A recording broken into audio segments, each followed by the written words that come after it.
Hello buddies, welcome to the Grades High. Today we will discuss about chapter 5th of macroeconomics, that is money. ये एक बहुत छोटा सा chapter है macroeconomics का, बहुत जल्दी जल्दी वन शॉट में ख़त्म कर देंगे. इस चैप्टर में बेसिकली हम ये पढ़ेंगे कि मनी क्या होता है, मनी के कितने टाइप्स होता है, मनी को बनाता कौन है एक कंट्री में.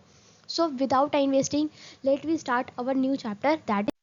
तो हम अपना चैप्टर स्टार्ट करते हैं मनी की डेफिनेशन से. बस सिंपली आप एक चीज़ समझिए, एक ऐसी चीज़ जो कॉमनली एक्सेप्टेड है और एक मीडियम ऑफ एक्सचेंज है, उसको हम मनी बोलते हैं. कॉमनली एक्सेप्टेड का मतलब ये है कि ऐसी चीज़ जो हर कोई एक्सेप्ट करे, उसको कोई मना ना करे. जैसे कि मनी हो गया, उसको कोई मना नहीं करता लेने से, वो कॉमनली एक्सेप्टेड है, वो गवर्नमेंट के द्वारा इशू है, इसलिए वो कॉमनली एक्सेप्टेड है. नेक्स्ट आता है उसमें मीडियम ऑफ एक्सचेंज, कि वो एक मीडियम ऑफ एक्सचेंज हो. जैसे कि मुझे कोई सामान खरीदना है, मुझे एक बुक चाहिए, सो मैं उसके बदले में कुछ दूँ. जैसे मैं क्या दूंगी उसके बदले में, मैं उसके बदले में मनी दूंगी. तो वो एक मीडियम ऑफ एक्सचेंज होना चाहिए, एक ऐसी चीज़ जिसके बदले में हम कोई और चीज़ ले सके.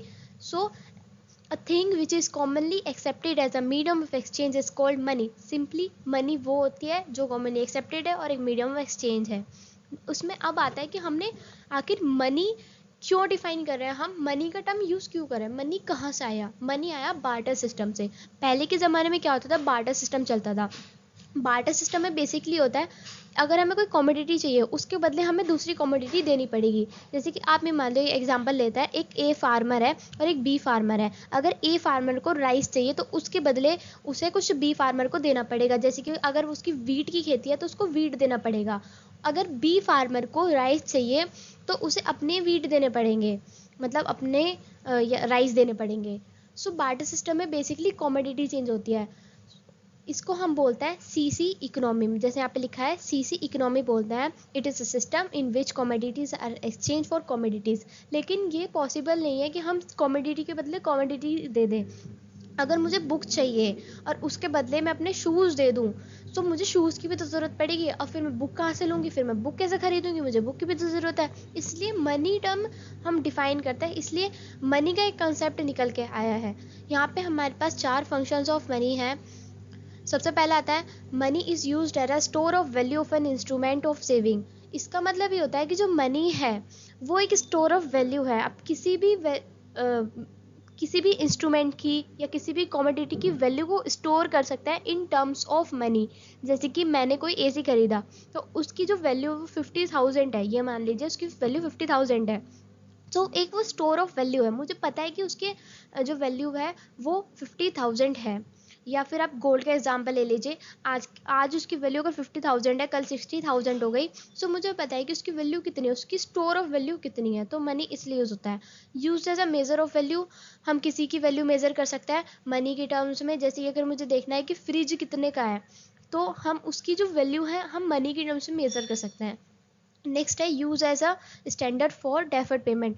डेफर्ड पेमेंट का मतलब होता है वो पेमेंट जो फ्यूचर में करी जाएंगी. जैसे कि मैंने एक प्लॉट खरीदा, वो प्लॉट 25 लाख का था और मैंने उसकी पेमेंट आज 10 लाख कर दी और बोला कि 15 लाख में बाद में दूंगी. सो इसको बोलता है डेफर्ड पेमेंट, जो पेमेंट फ्यूचर में करी जाएंगी. तो हम मनी को standard for deferred payment use कर सकते हैं. नेक्स्ट है इसमें medium of exchange. Medium of exchange आपको जैसे पता ही है कि हम इसके बदले में कोई सामान खरीदता है, ये हमारे एक मीडियम ऑफ एक्सचेंज की तरह काम करता है. सो ये 4 फंक्शंस है, ये 4 कैरेक्टरिस्टिक्स मान लीजिए मनी की. अब यही फंक्शन हमारी ड्रॉबैक्स बन जाता है बार्टर सिस्टम के, या फिर इंपॉर्टेंस बन जाती है मनी की. सो सबसे पहले ड्रॉबैक है बार्टर सिस्टम का double coincidence of wants.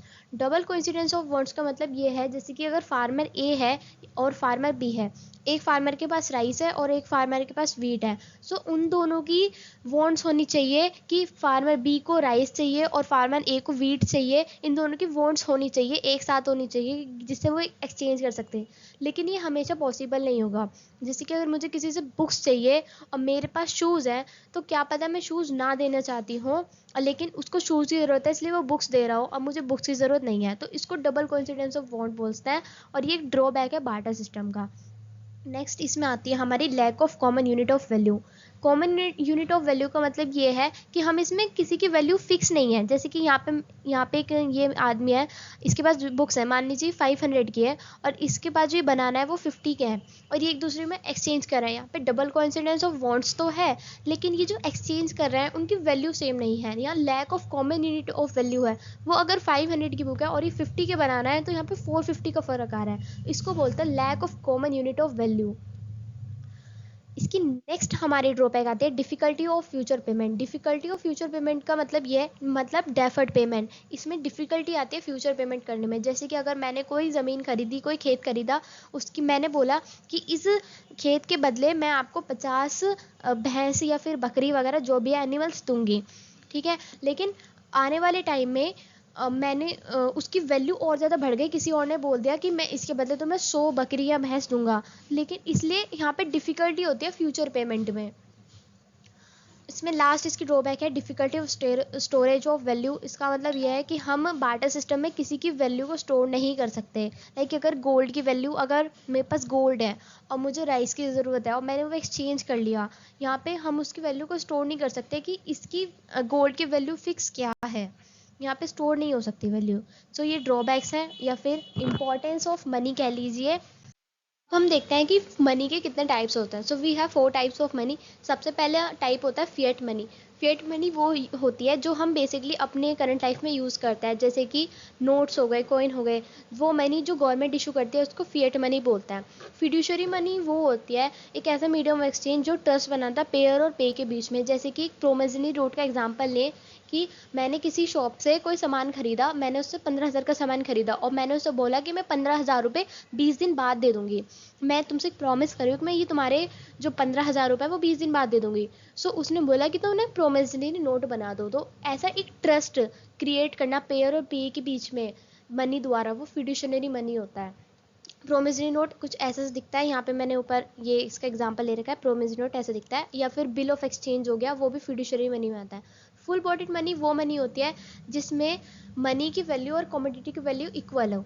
Example लेते हैं, जैसे कि सिल्वर कॉइन है, उस पर लिखा हुआ है 1 रुपीज़। उस सिल्वर की वैल्यू अगर 1 रुपीज़ है और उस सिल्वर कॉइन की वैल्यू भी 1 रुपीज़ है, दोनों की वैल्यू सेम हो गई, सो उसको बोलते हैं फुल बॉडीड मनी। मतलब उस कॉइन की कमोडिटी की वैल्यू और उस कॉइन की वैल्यू सेम है, कमोडिटी की वैल्यू और कॉइन की वैल्यू सेम होना हमारा फुल बॉडीड मनी होता है। लास्ट है हमारा क्रेडिट मनी। क्रेडिट मनी वो होता है जब कमोडिटी की वैल्यू से ज़्यादा होती है मनी की वैल्यू। जैसे कि आप 2000 का नोट ले लीजिए, वैसे तो वो बंद हो गया। आप 500 का नोट ले लीजिए कि 500 के नोट में अगर देखा जाए तो वो सिंपल पेपर ही तो है। पेपर की वैल्यू क्या 1 रुपये से भी कम होगी, लेकिन उस मनी की वैल्यू क्या है 500। तो कमोडिटी की वैल्यू से ज़्यादा वैल्यू होना हमारे क्रेडिट मनी कहलाता है। नेक्स्ट हम देखते हैं कि सप्लाई ऑफ मनी क्या होता है। सप्लाई ऑफ मनी सिंपल सा एक स्टॉक कंसेप्ट है। इसका मतलब ये होता है कि एक टाइम पे हमारे देश के लोगों के पास कितनी मनी है, चाहे वो बैंक में हो, उनके हाथ में हो, चाहे वो कॉइन्स हो या फिर नोट्स हो। टोटल वैल्यू उनके पास कितनी है, टोटल मनी कितनी है, उसको हम सप्लाई ऑफ मनी बोलते हैं। Supply of money is a stock concept. It refers to the total stock of money held by people of a country at a point of time. एक country के people के पास कितनी money है एक time पर, उसको हम सप्लाई ऑफ मनी बोलते हैं।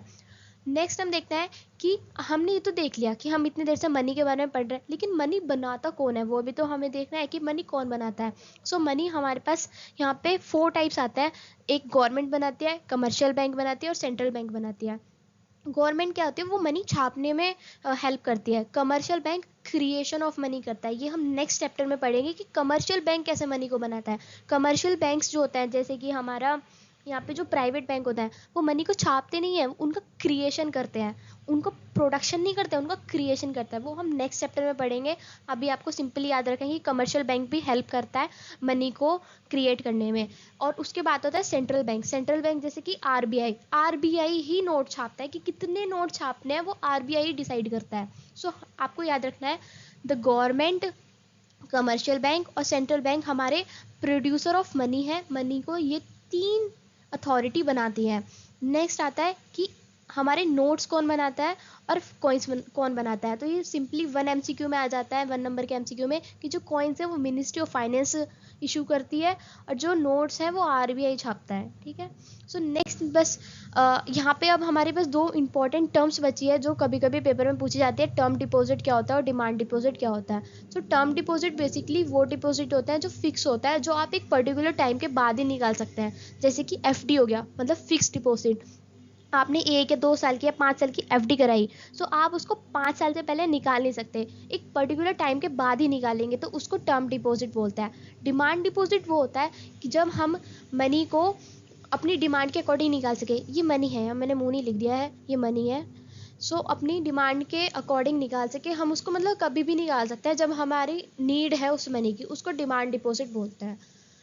बस ये हमारे चैप्टर यही खत्म होता है। Thank you for watching this video. If you have any query regarding this lecture, please comment down and please subscribe my channel to support me and making for more videos. Thank you.